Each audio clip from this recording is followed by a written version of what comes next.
Good morning. Satta Battaliya. Right, thank you. So, thank you for the opportunity. It's an honor to present after COVID. First time I'm seeing a hall full of people. Romba sandoshama irukku paakradhukku. So, this is my first session for like more than 200 people after COVID. So, I just wanted to thank the college management, principal, HOD and the staffs for giving me this opportunity to talk. Slightly delayed talk. This would have been nice if I had done it 1 month back, but nevertheless, nothing is late. So thank you for the introduction, ma'am. So yes, so I worked for a software company called Tata Consultancy Services, and I worked there for 11 years, and I spent 6 years in the US. Okay, so that is my background, and I'm a software engineer by profession, but now I'm into competitive exams training. So இன்னைக்கு வந்து I'm not going to talk about my work, or I'm not going to talk about what I did. I will talk at the end, or what we are going to do, coaching பற்றியோ business பற்றியோ எதுவும் நான் பேச போகிறது கிடையாது. Today we're going to discuss something about entrepreneurship, innovation, startup அப்படின்னா என்ன அப்படின்னு நான் உங்களுக்கு சொல்ல போகிறேன். ஸோ உங்களோட டவுட்ஸ் என்ன இருந்தாலும் நீங்கள் கேட்கலாம். Please keep it as interactive as possible. So லைட்டாக கொஞ்சம் ஹிஸ்ட்ரிக்கு போகலாம். So hope you go to the next slide. So இன்றைக்கி வந்து நம்ம gonna talk about entrepreneurship and innovation. We go to discuss about master strokes. சரிங்களா? So what is a master stroke? Tamil Nadu பற்றி நம்ம மெயினாக we going to concentrate more about Tamil Nadu. So நம்ம வந்து master strokes இன் தமிழ்நாடு அப்படின்னா நான் வந்து ஒரு 3 விஷயத்த சொல்வேன். ரைட், ஃபர்ஸ்ட் ஒன், நெக்ஸ்ட் போங்க. ஃபர்ஸ்ட் ஒன் பார்த்திங்கன்னா ஸ்கூல்ஸ். ரைட், இதுக்கு மெயின் ரீசன் வந்து பார்த்திங்கன்னா காமராஜர் 1950s அவர்னால் வந்து ஒரு மூடி இருந்த ஒரு 6000 ஸ்கூல்ஸை திறந்தார். அது இல்லாமல் மறுபடியும் அவர் வந்து ஒரு 12,000 ஸ்கூல்ஸ் புதுசாக அவர் வந்து ஓப்பன் பண்ணார். ஸோ கிட்டத்தட்ட ஒரு 20,000 ஸ்கூல்ஸ் வந்து காமராஜர் ஓப்பன் பண்ணார். அதுக்கப்புறம் அந்த டைம்லலாம் பார்த்திங்கன்னா சின்ன வயசுல எல்லாம் வேலைக்கு போயிடுவாங்க. ஸோ அப்போ வந்து யாரும் ஸ்கூலுக்கு படிக்க வரல. ஸோ அப்போ அவர் என்ன பண்ணார்னா மிட் டே மீல் ஸ்கீம், எல்லாம் தெரிஞ்சுக்கணும்னு நினைக்கிறேன் உங்களுக்கு. மிட் டே மீல் ஸ்கீம் வந்து இன்ட்ரடியூஸ் பண்ணி ஒரு வேளை சாப்பாடு ஃப்ரீயாக கொடுக்குறோம் ஸ்கூலுக்கு வந்தீங்கன்னா அப்படிங்கும் போது எங்கள் தாத்தா பாட்டியெல்லாம் சரி பையனுக்கு ஒரு வேளை சோறாவது கிடைக்குமே அப்படின்னு சொல்லிட்டு எங்கள் அப்பா சித்தப்பா எல்லாம் படிக்க வச்சாங்க. ஸோ எனக்கு முந்தின ஜென்ரேஷன் வந்து காமராஜர்னால அட்லீஸ்ட் வந்து ஒரு ஸ்கூல் எஜுகேஷனாவது அவங்களுக்கு கிடச்சிது. ஸோ அது வந்து one of the biggest master stroke in our ஸ்டேட்டோட டெவலப்மெண்ட்டில். சரிங்களா? ஸோ அது நடந்ததுனால தான் என்னோட parents generation, right, maybe your grandparents or the generation before your fathers, so அவங்கனால வந்து அட்லீஸ்ட் வந்து ஒரு 12th கிளாஸ் ஸ்கூலுக்கு போய் ஒரு ஃபார்மல் எஜுகேஷன் அவங்களுக்கு வந்து கிடைச்சதுக்கான மெயின் ரீசன் வந்து I would put it on the great leader Kamarajar of Tamil Nadu. சரிங்களா? So that is one master stroke that happened in the history of Tamil Nadu. இதனால் நம்மளுக்கு நிறைய க்ரோத் அண்ட் டெவலப்மெண்ட் வந்துருக்கு. சரிங்களா? நெக்ஸ்ட், ரெண்டாவது மாஸ்டர் ஸ்ட்ரோக் பார்த்திங்கன்னா காலேஜஸ். ஃப்ரம் த இயர் 1980 2000 வரைக்கும் பார்த்திங்கன்னா தமிழ்நாட்டில் வந்து ஒரு 500 இன்ஜினியரிங் காலேஜ் வந்திருக்கு. 500 engineering colleges opened up in that 20 years alone. So all credit goes to Karunanidhi and MGR, சரிங்களா, for enabling higher education. So இதனால் பார்த்தீங்கன்னா என்னோட generation, right, people at 40, 45 or 35 to 45 years of old age இருக்கிறவங்க இப்போ வந்து we are surviving because of the availability of colleges, right. ஒரு 1985, 90s பார்த்தீங்கன்னா engineering college மொத்தமாக 10-15 தான் இருக்கும். சரிங்களா? You will have to apply. ஒவ்வொரு காலேஜுக்காக நம்ம தனித்தனியாக அப்ளிகேஷன் போட்டு அவங்களோட மெரிட்ஸ் பார்த்துட்டு அவங்க வந்து அப்போ தான் வந்து உங்களை செலக்ட் பண்ணுவாங்க. ஸோ பட் அந்த 1980s to 2000 பார்த்தீங்கன்னா close to 500 arts college, 500 engineering colleges, அந்த இன்ஃப்ராஸ்ட்ரக்சர், அந்த பெர்மிஷன்ஸ் கொடுத்து அது வந்து அவ்வளோ காலேஜஸ் ஓப்பன் பண்ணது வந்து is a second most important master stroke in Tamil Nadu's history. So all credits to our leaders, MGR, Karunanidhi, whoever was there, whoever was instrumental for getting opening up of colleges. Third master stroke என்னன்னு பார்த்தீங்கன்னா 2 language policy. தமிழ்நாட்டில் மட்டும்தான், எந்த state எடுத்துக்கிட்டாலும் தமிழ்நாட்டில் மட்டும்தான் English and Tamil ரெண்டுமே mix பண்ணி சொல்லி தருவாங்க. நீங்கள் வந்து கர்நாடகா போனீங்கன்னா பெரிய சிட்டிஸை தவிர நெக்ஸ்ட் லெவல் ஊருக்கு மைசூர், பெங்களூர் தவிர மீதி எந்த ஊருக்கு போனாலும் அவங்க எல்லாருக்குமே கன்னடம் மட்டும்தான் பேச தெரியும். அவங்க ஸ்கூல்லுமே கன்னடத்தில் தான் படிப்பாங்க. புக்ஸு, சயின்ஸு, மேக்ஸ் எல்லாமே கன்னடத்தில் தான் இருக்கும். There is only Kannada medium, there is no English medium. சரிங்களா? ஸோ நம்ம ஊரில் வந்து அந்த 2 லாங்குவேஜ் பாலிசி, எல்லாருக்குமே இங்கிலீஷ் கற்றுத்தரணும், இங்கிலீஷ் மீடியம் பண்ணணும், இங்கிலீஷ் அண்ட் தமிழ் எல்லோரும் படிக்கணும் அப்படின்னு சொன்னது வந்து another master stroke that happened in our history. சரிங்களா? ஸோ இது வந்து 3வது லாங்குவேஜ் படிக்கிறதா வேண்டாமான்னு நிறைய டிபேட் போயிட்டுருக்கு. That is a different story. But anyway, because நம்ம ஊரில் வந்து நிறையா பேருக்கு வந்து அட்லீஸ்ட் கொஞ்சமாவது நல்லா ஃப்ளூவெண்ட்டாக, நம்ம ஷேக்ஸ்பியர் அளவுக்கு இங்கிலீஷ் பேசினாலும் ஏதோ ஓரளவுக்கு நம்ம வந்து தட்டு மாதிரி கொஞ்சமாவது இங்கிலீஷ் பேசி we will be able to survive. சரிங்களா? அந்த இங்கிலீஷ் தெரிஞ்சனால தான் நம்ம ஊர் மக்கள் வந்து இப்போது எல்லா உலகம் ஃபுல்லாக எல்லா பக்கமும் வேலை செஞ்சிட்ருக்காங்க. அதுக்கான மெயின் ரீசன் வந்து பார்த்திங்கன்னா because of this 2 language policy. சரிங்களா? So these 3 brilliant master strokes that happened in the history of Tamil Nadu. இந்த 3மே வந்து நம்ம வந்து திரும்பி பார்க்கும்போது இதனால தான் நம்மளுக்கு வந்து தமிழ்நாடு இவ்வளோ செழிப்பாக இருக்குது. அட்லீஸ்ட் நம்ம கொங்கு பெல்ட் பார்த்திங்கனாலும் இன்னுமே ரொம்ப செழிப்பாக இருக்கும். நிறைய பேர் பிஸ்னஸ் பண்ணுறாங்க, நிறையா ஜிடிபி வருது. ஸோ இதுக்கெல்லாம் மெயின் ரீசன்ஸ் பார்த்திங்கன்னா இந்த 3 மாஸ்டர் ஸ்ட்ரோக் அப்படின்னு நான் சொல்லுவேன்.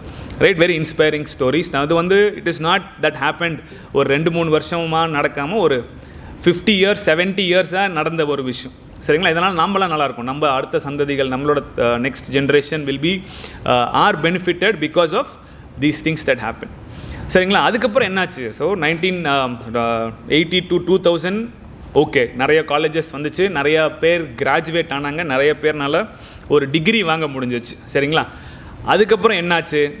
அன்ஃபார்ச்சுனேட்லி அதுக்கப்புறம் எதுவும் நடக்கலை. சரிங்களா? பட் ஹவெவர், ஒரு நெக்ஸ்ட் ஸ்லைட், அந்த 2000 ஸ்டார்டிங்கில் வந்து பார்த்திங்கன்னா Y2K அப்படின்னு ஒரு ப்ராப்ளம் வந்துச்சு. தெரியுமா இருக்காச்சு Y2K என்னன்னு? ரைட்? இப்போ நம்ம டேட் எழுதுகிறோம் இல்லையா, DDMMYY எழுதுகிறோம், கரெக்டுங்களா? Suppose your date of birth is August 15, 2001னா நம்ம என்ன பண்ணுவோம்? 15/08/2001 அப்படின்னு எழுதுவோம். ஸோ அந்த 1990s 80s முன்னாடி இருந்த சாஃப்ட்வேரில் எல்லாமே டேட் ஃபார்மேட் எப்படி இருந்துச்சுன்னா DDMMYY தான் இருக்கும். சரிங்களா? ஸோ 15/8/01 02 98 99. ஸோ இயர் 2000 வரும் பொழுது தேர் வாஸ் அ கன்ஃபியூஷன். இப்போ வந்து 98 99லாம் போட்டால் 1998 1999. அப்போது 00 போட்டால் அது 2000 எடுத்துக்குமா இல்லை 1900 எடுத்துக்குமா அப்படிங்கிறது தான் வந்து was a huge software issue in the 90s. So இதுக்கு பேர் வந்து இயர் 2000 ப்ராப்ளம்னு சொல்லுவாங்க. புரியுது என்ன சொல்கிறேன்ட்டு? டேட் எழுதும் போது கம்ப்யூட்டரில் ஃபார்மேட் வாஸ் DDMMYY 2 இயர் தான் போட்டாங்க. நம்மளாம் முன்னாடி எழுதும் போது 21 22 ஒரு வருஷம் தான், 2 டிஜிட்ஸ் தான் எழுதும்.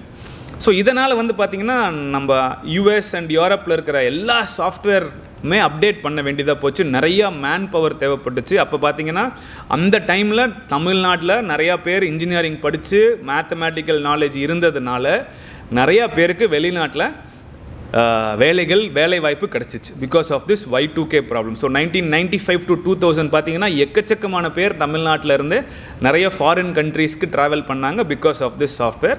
அப்போ தான் வந்து இன்டர்நெட் ரெவல்யூஷன், சாஃப்ட்வேர் ரெவல்யூஷன் வந்து நிறையா கம்பெனிஸ் வந்து சாஃப்ட்வேர் அடாப்ஷன் அப்படின்னு வந்தாங்க. நிறைய புதுசாக கம்பெனிஸ் வந்துச்சு. TCS, Infosys, Accenture அந்த மாதிரி கம்பெனிஸ்க்கெல்லாம் நிறையா பிஸ்னஸ் வந்து என்ன படிச்சிருந்தாலும் அங்கே வேலை.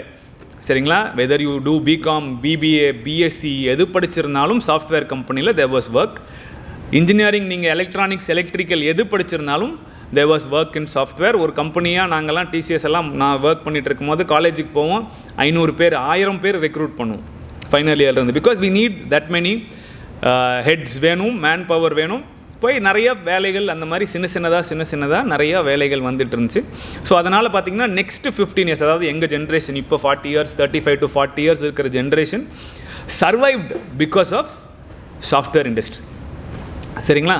இப்போ ரீசெண்டாக பார்த்துருப்பீங்க, இந்த ஹால் ஃபுல்லாக இருக்கிறதுக்கான ரீசன் என்ன அப்படின்னு பார்த்தீங்கன்னா, யாருமே இன்ஜினியரிங் படிக்க விருப்பம் இல்லை, நீட் வந்துருச்சு, எல்லாருமே 3rd group எடுத்துக்கிறோம். 3rd group எடுத்தால் என்ன பண்ணுறது? எல்லோரும் BCom படிக்கணும், BCom BBA படிக்கணும். So that is why this hall is full today. சரிங்களா? நம்பர் ஆஃப் பிரான்ச்சஸ் BCom வந்து BCom professional accounting, BCom banking and insurance, அந்த மாதிரி ஏகப்பட்ட டிவிஷன்ஸ் வருது. நிறைய பேர் அதை படிக்க ஆரம்பிக்கிறோம். Because what? You guys think that there is not enough jobs in engineering. It is not that there is not enough jobs in engineering. Engineeringல எவ்வளோ வேலை வாய்ப்புகள் இருந்ததோ அது இன்னும் அப்படியே தான் இருக்குது. பட் சாஃப்ட்வேரில் சேச்சுரேட் ஆகிடுச்சு. சரிங்களா. ஸோ நாங்கள் அந்த 15 வருஷமாக நாங்கள்லாம் எனக்குலாம் ஒரே வருஷம் தான் வேலைக்கு போனேன். ஜூனில் வேலைக்கு போனேன். அடுத்த வருஷம் வந்து வீசா அப்ளை பண்ணி நீ கிளம்பி தான் ஆகணும் ஃபாரினுக்கு அப்படின்னு சொல்லி வித்தின் 7-8 மந்த்ஸில் எங்கிட்ட வீசா இருந்துச்சு. நான் 1 இயரில் ஃபாரின் போயிட்டேன். So I was sitting in San Francisco 14th floor window seat office downtown. சரிங்களா. ஸோ இப்போ வந்து அப்படி கிடையாது. சரிங்களா. இப்போ வந்து நீங்கள் நினச்சாலும் போக முடியாது. 7-8 வருஷம் ஒரு சாஃப்ட்வேர் கம்பெனியில் நீங்கள் என்ன தான் ஹார்ட் ஒர்க் பண்ணாலும் அமெரிக்காவில் போய் ஒரு வேறு ஃபாரின் கண்ட்ரியில் போய் ஒர்க் பண்ணுறது is a very very difficult process. So 15 வருஷமாக எங்கள் ஜென்ரேஷன், எங்களுக்கு அடுத்த ஜென்ரேஷன், உங்களோட அண்ணா, உங்களோட கசின்ஸ், எல்டர் பீப்புள் அவங்கெல்லாம் வந்து தப்பிச்சாச்சு. இப்போ இருக்கிற generation there is a problem. If we don't address this problem, you are all going to face the heat. சரிங்களா. யூ மைட் நாட் கெட் ஒரு கம்பெனி வந்து அப்படியே 500 பேர் வேலைக்கு எடுத்துகிட்டு போயிடலாம். ஏதோ தெரியல, எல்லோரும் வந்து சயின்ஸ் மேக்ஸ் வேண்டாம்ப்பா, அதனால் ஆர்ட்ஸ் படித்தோம், பிகாம் பண்ணிட்டோம், சரி இப்போ முடிச்சதுக்கப்புறம் பார்த்துக்கலாம் என்ன பண்ணுறதுன்னு, ஏதோ கம்பெனி வேலைக்கு வருவான், அவங்கள்ட்ட போய்க்கலாம். ஸோ அந்த மாதிரி இனிமேல் உங்களுக்கு your life won't be that easy as it was to the previous generation. Again post covid, again there will be lot of issues as well. But suddenly இப்போது சாஃப்ட்வேரில் நிறைய ரிக்வயர்மெண்ட்ஸ் இருக்குது. In the next 1 yearக்கு there will be lot of requirements, but after that it will come down drastically. சரிங்களா. So இப்போ அடுத்து நம்மளுக்கு we need the solution. அடுத்த பிரச்சனை நம்மளுக்கு வேணும். அடுத்த மாஸ்டர் ஸ்ட்ரோக் நம்ம தமிழ்நாட்டுக்கு வேணும். ஏன்னா நிறைய கிராஜுவேட்ஸ் இருக்காங்க. நீங்கள் நிறைய கேள்விப்பட்டிருப்பீங்க. எல்லா ஃபேக்ட்ரியிலையும் வந்து ஒரிசாலிருந்து வந்து வேலை பார்க்குறாங்க, பீகார்லேருந்து வந்து வேலை பார்க்குறாங்க. தமிழ்நாட்டு மக்கள் யாரும் வேலை பார்க்க மாட்டேன்றாங்க, யாரும் வர மாட்டேன்றாங்க. ஏன்னா நம்ம எல்லாம் படிச்சிட்டோம். புரியுதுங்களா. நம்ம எல்லாம் கிராஜுவேட்ஸ் ஆயாச்சு. நம்மளுக்கு வந்து ஒயிட் காலர் ஜாப் வேணும், நம்மளுக்கு ப்ளூ காலர் ஜாப் வேண்டாம். ஸோ அந்த ஸ்டேட்டில் ஆப்பர்ச்சுனிட்டி இல்லை, அதனால் அவங்க வந்து லேபர் ஒர்க்குக்கு அங்கேருந்து வராங்க. தப்பு கிடையாது, அது நல்ல விஷயந்தான். பட் நம்ம நல்ல ஒயிட் காலர் ஜாப் நம்ம எல்லோரும் தேடி தேடி போய் இப்போ அந்த ஸ்டேஜில் ஸ்டாக்னேட் ஆகி இப்போ நிற்கிறோம்.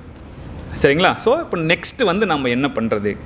ஓகே, நெக்ஸ்ட்டு மாஸ்டர் ஸ்ட்ரோக் நம்மளுக்கு எல்லாம் வேணும். இல்லாட்டி your generation, your juniors, next 3-4 இயர்ஸில் வர பீப்புள் எல்லாருமே வந்து வி ஆர் சிட்டிங் அட் இந்த third group of the school and arts college instead of studying engineering. So நம்மளுக்கு வந்து we are going to face a lot of unemployment, job crunch problems. இதெல்லாம் நிறையா you are going to face. There only minimum jobs available in the non technical area. So நான் என்ன பண்ணுறது? So இதுக்கு தான் வந்து we are going to discuss today about start up. சரிங்களா. So what is a start up? யாருக்காச்சும் தெரியுமா start அப்னா என்ன? யாராவது சொல்ல முடியுமா? Anybody knows what is a start up? Interact பண்ணால் நல்லாயிருக்கும், இல்லாட்டி தூங்கிடுவீங்க. நான் அப்படி பேசிகிட்டே இருப்பேன், எவ்வளோ நேரம் வேணால் நான் பேசுவேன். ஸோ ஏதாச்சும் உங்களுக்கு டவுட்ஸ் இருக்குது, ஏதாச்சும் வந்து கேள்வி கேட்கணுன்னா நீங்கள் கேட்கலாம். Anybody knows what is a start up? Start அப்னா என்ன? Start up India, stand up India, start up competition நிறைய இப்போ கேள்விப்பட்டிருப்பீங்களா? What is a start up? Anybody? Yes sir, good. Like ஒரு நிமிஷம் எல்லாம் கை தட்டுங்க, எந்திரிச்சுக்காம தைரியமாக ஃபஸ்ட்டு. ஓகே, குட்டா சொல்கிறது.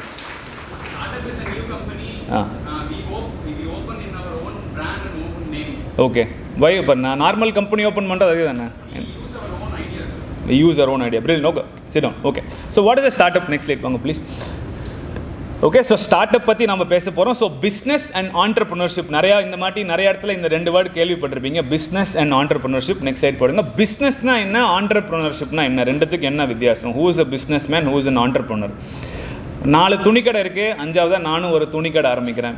4 டீ கடை இருக்குது, 5ஆவதாக நானும் ஒரு டீ கடை ஆரம்பிக்கிறேன்னா அது பிஸ்னஸ். ஆல்ரெடி எக்ஸிஸ்டிங் ஏதோ ஒன்று நானும் இன்னொரு என்னோட ஓன் நேம்லேயோ எங்கள் 2-3 பேர் கூட சேர்ந்தோ நானும் அதே தொழிலை திருப்பி வந்து நான் நம்ம ஊரில் வேறு ஊரில் இருக்கிற தொழில் நான் எடுத்து இங்கே வந்து பண்ணுறேன், இல்லை வேறு ஏரியாவில் இருக்கிற தொழில் நம்ம ஏரியாவுக்கு பண்ணுறேன். ஸோ 4 துணிக்கடை இருக்குது, நானும் இன்னொரு துணிக்கடை ஆரம்பிக்கிறேன். ஸோ இது எல்லாமே வந்து கால்ட் அஸ் பிஸ்னஸ். சரிங்களா. ஆண்டர்ப்ரனர்ஷிப், ஸ்டார்ட் அப் அப்படின்னா என்னென்னா, இப்போ ஏதாவது நம்ம ஊர்லேயோ உங்கள் தெருவுலையோ இல்லை நம்ம சிட்டிலேயோ நம்ம கண்ட்ரிலேயோ ஏதோ ஒரு பிரச்சனை இருக்குது, அந்த பிரச்சனையை நம்ம சால்வ் பண்ணுறோம். அந்த பிரச்சனையை சால்வ் பண்ணுற மூலிமா நம்ம வந்து அதை வந்து ஒரு பிஸ்னஸாக அதை கன்வெர்ட் பண்ணி அதில் நம்ம காசு சம்பாதிக்கிறோம் அப்படின்னா அது பேர் ஸ்டார்ட் அப். சரிங்களா. பிஸ்னஸ்க்கு வேறு, ஸ்டார்ட் அப்னா வேறு. ஸோ ஸ்டார்ட் அப்னா என்ன, ஒரு ப்ராப்ளமை எடுத்து அந்த ப்ராப்ளம்க்கு நம்ம சொல்யூஷனை கண்டுபிடிச்சி அந்த சொல்யூஷன்னால் நம்மளுக்கு வந்து லாபம் வருது, அதை வந்து ஒரு பிஸ்னஸாக எடுத்துகிட்டு போகிறோம் அப்படிங்கிறது தான் ஸ்டார்ட் அப் அப்படின்னு சொல்லுவாங்க. ரைட். ஸோ இந்த ஸ்டார்ட் அப்புக்கு என்ன தேவைன்னா இன்னோவேஷன். அவர் சொன்ன மாதிரி நம்ம ஐடியா அப்படிங்கிறத விட புதுசாக இருக்கணும். So idea should be new. நார்மலாக பண்ணிகிட்டு இருக்கிறத விட அன்கன்வென்ஷனலாக பண்ணணும். டிஸ்ரப்டிவ். இப்போ வந்து ரெகுலராக ஒரு நடந்துகிட்டு இருக்குது, அதை நம்ம மாற்றி நம்ம வேறு மாதிரி பண்ணுறோம். கடைக்கு போய் தான் நம்ம துணி வாங்கிட்டு இருந்தோம், இப்போது செல்ஃபோனில் உட்காந்துட்டு ஆன்லைனில் அமேசானில் ஆர்டர் பண்ணால் வீட்டுக்கே வருது. டிஸ்ரப்ஷன். சரிங்களா? இப்போ நீங்கள் வந்து மெடிக்கல் ஷாப்பு போகணுன்னா you will have to go to the medical shop physically. Doctor கொடுத்த ப்ரெஸ்கிரிப்ஷன் நீங்கள் போய் மெடிக்கல் ஷாப்பில் கொடுத்தீங்கன்னா அவங்க பார்த்துட்டு மெடிசன் எழுதி கொடுப்பாங்க, நீங்கள் காசு கொடுத்துட்டு வாங்கிட்டு வரலாம். இப்போ நீங்கள் மெடிக்கல் ப்ரெஸ்கிரிப்ஷனை ஒரு மொபைல் ஆப்பில் ஃபோட்டோ எடுத்து அமிச்சிங்கன்னா ஆட்டோமேட்டிக்லி வீட்டுக்கே வந்து மருந்து டெலிவர் ஆகுது.